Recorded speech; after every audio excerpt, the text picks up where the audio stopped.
यह उस जमाने की बात है जब शहरों की गलियों में सिर्फ लोग नहीं चलते थे, बल्कि किस्मतें भी चला करती थीं।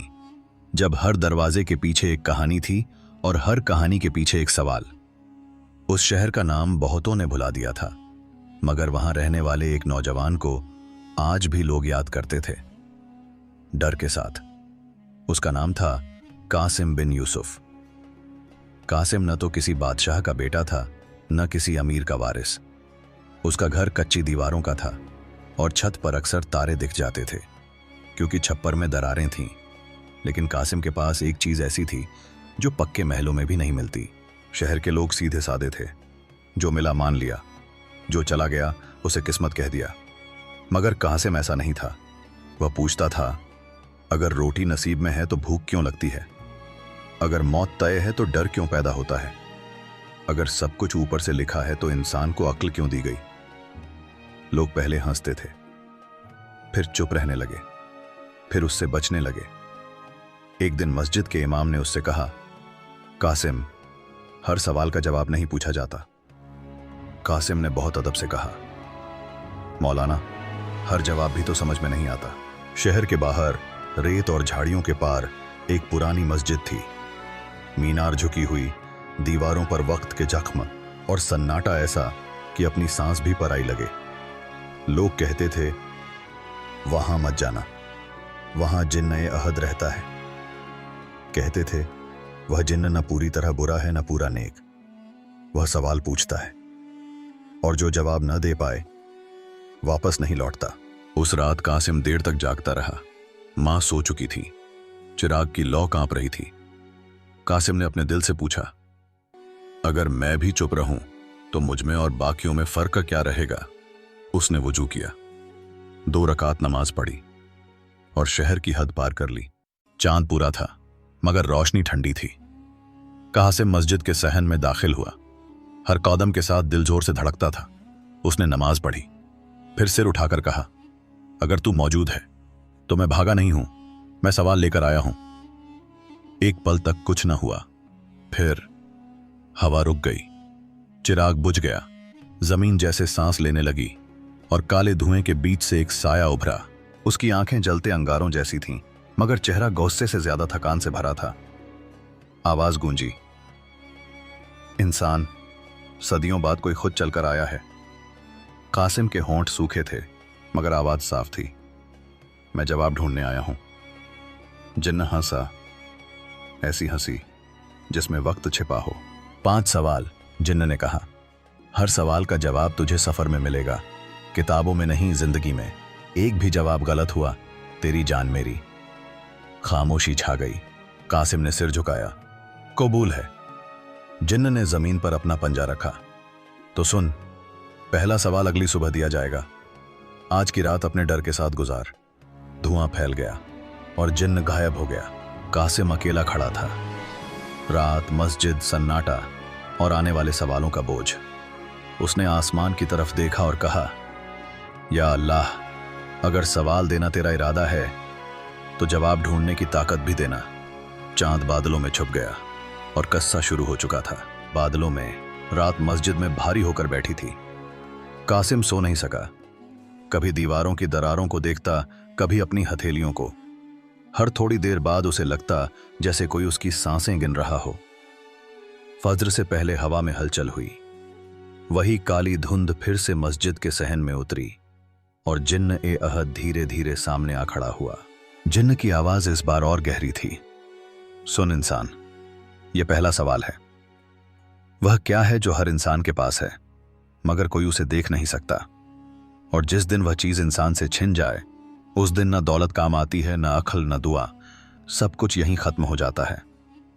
जिन्न ने एक पल रुककर कहा, जा, भीख मांग कर नहीं, सुनकर नहीं, जीकर जवाब ढूंढ। और धुआं बिखर गया। सूरज निकला तो कासिम मस्जिद से बाहर आ चुका था। शहर वही था, मगर उसकी नजर बदल चुकी थी।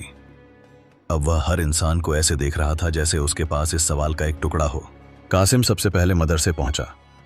सफेद दाढ़ी वाले आलिम किताबों में झुके बैठे थे। कासिम ने अदब से सवाल रखा। आलिम बोले, बेटा, यह रूह है, रूह निकल जाए तो इंसान मिट्टी। कासिम ने सिर झुकाया मगर दिल नहीं माना। उसने सोचा, अगर रूह ही जवाब है तो लोग रूह को महसूस क्यों नहीं करते। अगले दिन कासिम बाजार में गया। वहां शोर था, मोल भाव, हंसी, झगड़े। एक ताजर से पूछा। ताजर ने कहा, यह वक़्त है, वक़्त खत्म तो सब खत्म। कासिम आगे बढ़ गया। वक़्त तो चलता रहता है मगर इंसान तो एक पल में भी मर जाता है। यह बात उसके दिल में खटकी।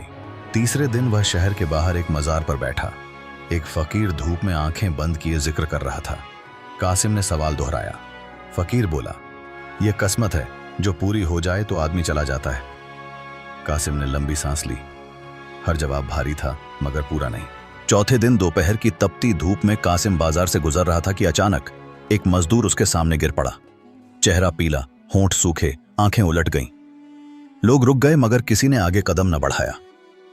छाया में ले चलो, कासिम चिल्लाया। किसी ने नहीं सुना। कासिम ने अपने हाथों से उसे उठाया, दीवार के साये में लिटाया। पानी ढूंढा, उसके होंठ भिगोए। कुछ पल ऐसे थे जैसे वक़्त रुक गया हो। मजदूर के सीने ने जोर से हरकत की। एक लंबी टूटी हुई सांस बाहर निकली। वह रो पड़ा। मैं चला ही गया था, वह हांफते हुए बोला। कासिम ने धीरे से पूछा, क्या? मजदूर बोला, सांस रुक गई थी। उस पल न मेरा नाम था, न मेहनत, न घर, न बीवी, कुछ भी नहीं, बस अंधेरा था। कासिम की आंखें भर आईं। वह वहीं बैठ गया। उसने अपने सीने पर हाथ रखा। सांस आ जा रही थी। उसने समझा, ये दिखती नहीं मगर इसके बिना कुछ भी नहीं। न रूह का पता, न वक्त का असर, न किस्मत का मतलब। शाम ढलते ही कासिम वीरान मस्जिद की तरफ चल पड़ा। हर कदम पर दिल तेज धड़क रहा था। जिन्न इंतजार करता मिलेगा या नहीं, यह सोच उसकी गर्दन पर सवार थी। रात के सन्नाटे में जिन्न फिर प्रकट हुआ। बोल, उसने कहा। क्या पाया? कासिम ने बिना कांपे कहा, वह चीज सांस है, वही इंसान को जिंदा रखती है और वही चली जाए तो सब खत्म। एक लंबी खामोशी छा गई। फिर जिन्न ने सिर झुकाया। ठीक। और पहली बार उसकी आवाज में कठोरता नहीं थी।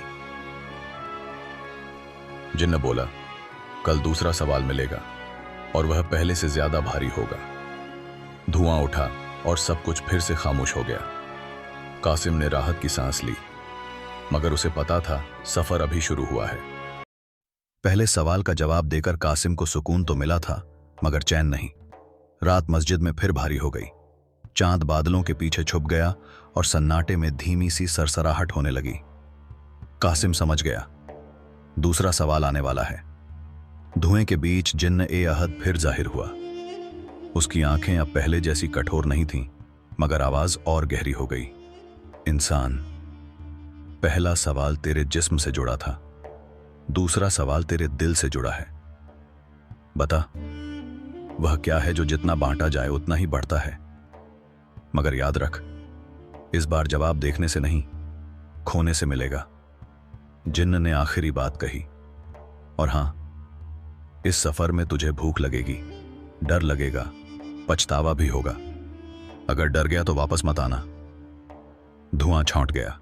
कासिम अकेला रह गया और उसका पेट पहले ही गुर्राने लगा। सुबह कासिम शहर से निकल पड़ा। मां ने जिद करके एक कपड़े में 2 सूखी रोटियां बांध दी थीं। कासिम ने कहा, मां, रास्ता छोटा है। मां ने सिर्फ इतना कहा, रास्ता नहीं, इम्तिहान लंबा होता है। कासिम समझ नहीं पाया मगर रोटियां साथ रख लीं। दोपहर की धूप में एक पतली सी गली से गुजरते हुए कासिम ने देखा, एक बच्चा कूड़े के ढेर के पास बैठा है। हड्डियां दिखती थीं, आंखें धंसी हुईं, हाथ कांप रहे थे। बच्चे ने कुछ नहीं मांगा, बस रोटी की गठरी को देखता रहा। कासिम के कदम रुक गए। उसने मन में कहा, अगर मैंने दे दी तो खुद क्या खाऊंगा। अभी सफर लंबा है। मगर फिर उसे उस बच्चे की हालत पर तरस आ गया। कासिम ने एक रोटी निकाली और बच्चे के हाथ में रख दी। बच्चे ने ऊपर देखा, कुछ नहीं बोला, बस रोटी से ऐसे चिपक गया जैसे डर हो कि कोई छीन न ले। कासिम आगे बढ़ गया मगर उसके दिल में हल्की सी चुभन रह गई। शाम होते होते रास्ता सुनसान हो गया। अब कासिम के पास सिर्फ एक रोटी बची थी। भूख तेज थी, कदम भारी। तभी एक आदमी मिला, कपड़े फटे हुए, पैर में जख्म और चेहरा पसीने से भीगा। उसने कांपती आवाज में कहा, भाई, सुबह से कुछ नहीं खाया, एक निवाला। कासिम ने रोटी की ओर देखा। मन में आवाज आई, एक ही बची है, आज रात यही सहारा है। दूसरी आवाज आई, जिन्न ने कहा था, खोने से जवाब मिलेगा। कासिम ने आंखें बंद की और पूरी रोटी उस आदमी को दे दी। आदमी फूट फूट कर रो पड़ा। अल्लाह तुझे बढ़ाए, वह बार बार कहता रहा। कासिम आगे बढ़ गया और पहली बार उसका पेट खाली और दिल भारी था। रात को कासिम एक पहाड़ी ढलान पर बैठ गया। पेट में मरोड़ और मन में गुस्सा था। यह कैसा सवाल है, मैं सब देता जा रहा हूं और मेरे पास कुछ भी नहीं बचा। उसने आसमान की तरफ देखा और लगभग चिल्ला उठा, अगर जवाब यही है तो मैं हार मानता हूं। उसी वक्त पास की झाड़ी में हलचल हुई। एक बूढ़ी औरत लकड़ियां जलाकर छोटी सी आग सुलगा चुकी थी। उसने कासिम को देखा और कहा, आजा बेटा, ठंड बढ़ रही है। कासिम बैठ गया। औरत ने पूछा, क्या खोया है जो इतना परेशान है? कासिम बोला, सब कुछ दे दिया और बदले में कुछ नहीं मिला। औरत मुस्कुराई। उसने अपने हाथ कासिम के सीने पर रखे और पूछा, यह बता, तेरा दिल अब कैसा है? कासिम रुका। वह भूखा था, मगर दिल अजीब तरह से हल्का था। औरत बोली, जो चीज देने से कम हो जाए वह माल है, और जो देने से हल्का करे वह बोझ है, मगर जो देने से बढ़े वह मोहब्बत है बेटा। कासिम की आंखों में आंसू आ गए। वह समझ गया, जिस चीज की बात जिन्न कर रहा था वह हाथ में नहीं, सीने में होती है। अगली सुबह कासिम वीरान मस्जिद की तरफ लौटा। उसके पास न रोटी थी न सामान, मगर चाल में एक अजीब भरोसा था। जिन पहले से मौजूद था। बोल, उसने कहा। क्या बचा? कासिम ने कहा, मेरे पास कुछ नहीं बचा सिवाय मोहब्बत के, और वही देने से बढ़ती है। जिन देर तक उसे देखता रहा, फिर बोला, दूसरा जवाब कबूल है। जिन ने कहा, अब तीसरा सवाल आएगा और उसमें सच बोलेगा तो टूटेगा। धुआं उठा और कासिम फिर अकेला रह गया। दूसरे सवाल का जवाब देने के बाद कासिम को ऐसा लगा जैसे उसका दिल हल्का हो गया हो, मगर जहन भारी। उसे समझ आ गया था कि हर अगला सवाल पिछले से ज्यादा खतरनाक होगा। उस रात वीरान मस्जिद में हवा बार बार दीवारों से टकराती थी, जैसे कोई अनकही बात कहना चाहती हो।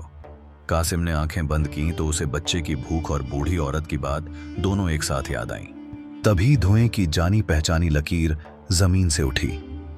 जिन जाहिर हुआ।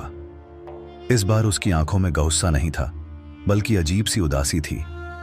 उसने कहा, इंसान, पहला सवाल तेरे जिस्म का था, दूसरा तेरे दिल का, तीसरा सवाल तेरी जबान और नजर का है। बता, वह क्या है जो अगर सच बोले तो तोड़ दी जाती है, और अगर झूठ बोले तो सजाई जाती है, सर आंखों पर रखी जाती है। इस सवाल का जवाब तुझे वहां मिलेगा जहां सच सबसे ज्यादा डराता है। धुआं बिखर गया। कासिम समझ गया, मकसद अब दरबार है। अगली सुबह कासिम ऐसे शहर पहुंचा जो पहले से कहीं बड़ा और ज्यादा चमकदार था। ऊंची दीवारें, सोने जैसे गुंबद और दरवाजों पर हथियारबंद सिपाही। लोग फुसफुसाते थे, यहां सच बोलना अपनी गर्दन देने जैसा है। कासिम ने यह सुनकर चलना और तेज कर दिया। दरबार भरा हुआ था। बादशाह ऊंचे तख्त पर बैठा था, चेहरे पर मुस्कान मगर आंखों में सख्ती। दरबारियों की कतार में हर कोई सिर झुकाए खड़ा था। अचानक शोर उठा। दो सिपाही एक बुजुर्ग कारीगर को खींचते हुए लाए। उसके हाथ कांप रहे थे मगर आंखें झुकी नहीं थीं। जुर्म बादशाह ने पूछा, तूने ऐसा क्या किया जो मेरी आंखों को नागवार गुजरा? कारीगर ने धीमी मगर साफ आवाज में कहा, मैंने वही दिखाया जो सामने था। बादशाह का चेहरा सख्त हो गया। झूठ! वह गरजा। इशारा हुआ। सिपाहियों ने जमीन पर पड़ी चीज को लात मारी। वह एक टूटा हुआ आईना था। कारीगर ने कहा, जहां पनाह, आईना न तारीफ करता है न बदनामी, वह सिर्फ सच जाहिर करता है, और सच अक्सर पसंद नहीं किया जाता। दरबार में सन्नाटा छा गया। बादशाह ने हाथ उठाया, इसे सजा दो। कासिम की सांस तेज हो गई। उसने आईने को देखा, टूटा हुआ, खामोश मगर बेगुनाह। उसे जिन्न की बात याद आई। जहां सच सबसे ज्यादा डराता है। उसी लम्हे उसके जहन में जवाब खुद ब खुद उभर आया। रात होने से पहले कासिम शहर छोड़ चुका था। हर कदम पर उसे लगता जैसे कोई पीछे से पुकार रहा हो। जब वह वीरान मस्जिद पहुंचा तो जिन पहले से मौजूद था। जिन ने पूछा, बोल, क्या देखा? कासिम ने कहा, मैंने देखा कि सच बोलने वाली चीज हमेशा तोड़ी जाती है, और वह है आईना। जिन देर तक खामोश रहा, फिर बोला, तीसरा जवाब कबूल है। जिन ने कहा, अब चौथा सवाल आएगा, उसमें तुझे अपने ही घर की दहलीज सबसे भारी लगेगी। धुआं उठा और कासिम अकेला रह गया। उसने समझ लिया, अगला सवाल बाहर का नहीं, अपनेपन का होगा। तीसरे सवाल के बाद कासिम को ऐसा लगा जैसे उसका सीना भारी हो गया हो। पहले सवाल ने उसे जिंदगी का मतलब सिखाया, दूसरे ने दिल की कीमत, और तीसरे ने सच की सजा। अब उसे डर था, कहीं अगला सवाल उससे कुछ ऐसा न मांग ले जिसे वह कभी लौटा ही न सके। रात गहरी हुई। वीरान मस्जिद में दिए की लौ कांप रही थी। तभी वही काला धुआं एक बार फिर जमीन से उठने लगा। जिन्न ए अहद जाहिर हुआ। इस बार उसकी आवाज में हुक्म कम और वजन ज्यादा था। उसने कहा, इंसान, अब तक के सवाल तू बाहर ढूंढता रहा, ये चौथा सवाल तुझे वहां ले जाएगा जहां से तू भागता रहा है। सुन, वह कौन सा कर्ज है जिसे इंसान पूरी जिंदगी चुकाने की कोशिश करता है मगर फिर भी अदा नहीं कर पाता, और इसके बावजूद अगर वह अदा न भी हो तो माफ कर दिया जाता है। इस बार जवाब तुझे आंसुओं में मिलेगा, हिसाब में नहीं। और धुआं धीरे धीरे बिखर गया। कासिम सुबह सुबह शहर की तरफ निकल पड़ा। उसने सोचा, कर्ज तो कर्ज होता है। उसने एक साहूकार से पूछा। साहूकार हंसा, कर्ज कभी माफ नहीं होता, सूद के साथ वापस आता है। कासिम आगे बढ़ गया। उसने एक दोस्त से पूछा। दोस्त बोला, एहसान सबसे बड़ा कर्ज होता है। कासिम को यह भी अधूरा लगा। अगले दिन वह मुसाफिर खाने पहुंचा। वहां एक आदमी दीवार से टेक लगाए बैठा था, चेहरा थका हुआ, आंखें शर्म से झुकी हुई। कासिम ने पूछा, क्या हुआ? आदमी बोला, मैं अपने बाप का कर्ज नहीं उतार सका, मर गया वह, और मैं आज भी शर्मिंदा हूं। कासिम के दिल में एक हलचल सी हुई, मगर फिर भी जवाब पूरा नहीं था। तीसरे दिन कासिम के कदम खुद ब खुद घर की तरफ मुड़ गए। उसे समझ नहीं आया कि वह वहां क्यों जा रहा है। घर वही था, कच्ची दीवारें, वही चौखट, वही सन्नाटा। दरवाजा खुला था। मां आंगन में बैठी थी, पीठ झुकी हुई, हाथ कांपते हुए और आंखें दरवाजे पर टिकी हुई। कासिम को देखते ही उसके चेहरे पर सुकून उतर आया। आ गया, बस इतना ही कहा। कासिम की आंखें भर आईं। रात का खाना चुपचाप खाया गया। फिर मां ने पुराना संदूक खोला। उसमें कपड़े, कुछ सिक्के और एक फटा हुआ कपड़ा था। मां ने कहा, यह तेरे बचपन का है, बुखार में मैंने इसे बेचकर दवा ली थी। फिर उसने अपने हाथ दिखाए, छाले, दरारें और पुराने जख्म। यह सब तेरे लिए थे, मां ने धीरे से कहा। कासिम का सर झुक गया। कासिम की आवाज कांप रही थी। मां, मैं ये सब कभी लौटा नहीं सकता। मां ने उसके सर पर हाथ रखा और कहा, बेटा, यह कर्ज लौटाने के लिए नहीं होता, बस समझ लेने के लिए होता है। और अगर तू समझ गया तो यह कर्ज माफ हो जाता है। उसी लम्हे कासिम समझ गया। अगली सुबह वह वीरान मस्जिद लौटा। इस बार उसके कदम भारी थे, मगर दिल साफ। जिन पहले से मौजूद था। जिन ने पूछा, बोल, क्या पाया? कासिम ने कहा, वह कर्ज मां बाप का है, जिसे इंसान कभी पूरा अदा नहीं कर सकता, मगर समझ और अदब से वह माफ हो जाता है। जिन्न की आंखें कुछ पल के लिए झुक गईं। चौथा जवाब कबूल है, उसने कहा। अब आखिरी सवाल बचेगा, और वह तुझे किसी जगह नहीं, तेरे अपने अंदर ले जाएगा। धुआं उठा। कासिम अकेला रह गया। उसे पता था, अब भागने की कोई जगह नहीं बची। 4 सवालों के जवाब कासिम के साथ चल रहे थे, कभी याद बनकर, कभी बोझ बनकर। अब उसके अंदर एक अजीब सी खामोशी थी, न भूख, न डर, न ही जल्दबाजी। उसे महसूस हो रहा था कि आखिरी सवाल किसी रास्ते पर नहीं मिलेगा, किसी शहर में नहीं, किसी इंसान में नहीं, वह कहीं बाहर नहीं, वह अंदर होगा। रात गहरी हुई। वीरान मस्जिद में हवा तक थम गई और फिर वही धुआं धीरे धीरे जाहिर होने लगा। जिन्न यह हद सामने था। इस बार उसका कद पहले से छोटा लग रहा था, आवाज कम भारी, मगर सवाल सबसे वजनी। उसने कहा, इंसान, यह आखिरी सवाल है। न इसके बाद कोई सफर है, न कोई मोहलत। बता, वह क्या है जो इंसान को बादशाह भी बना देता है और गुलाम भी, जो उसे सजदे तक ले जाता है और गुनाह तक भी, मगर खुद कभी नजर नहीं आता? अगर तूने इसमें गलती की तो यह सवाल तुझे मुझसे नहीं, खुद से हारवा देगा। जिन्न पीछे हटा और बोला, इस बार कहीं मत जाना।